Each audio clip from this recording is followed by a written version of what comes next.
Basketball fans, watch out. The superheroes are in town. Planet Comicon kicked off today, and Mitch Weber is live at Bartle Hall with more. What's going on, Mitch?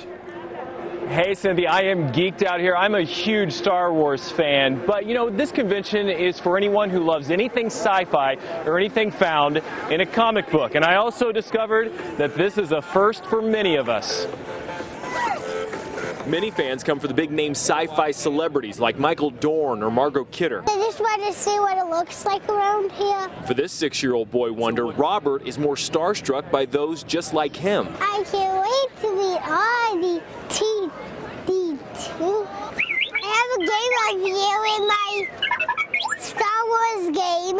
It doesn't take long for Robert to spot those rogue villains that fit in his comic universe. Well, hello, Harley Quinn. Hello. How are you today? This is my first time being here. That's awesome. It's My our first time, time. too. I see Joker, too. Well, hello, Joker. Coming up with his costume was less about the cool factor and more about the fit. So why not Batman or Superman? Because I kind of grew out of those suits. Well, he's in the right place, though, because he is still a kid at heart. So you fit in here? Yeah, I do. Fit in here.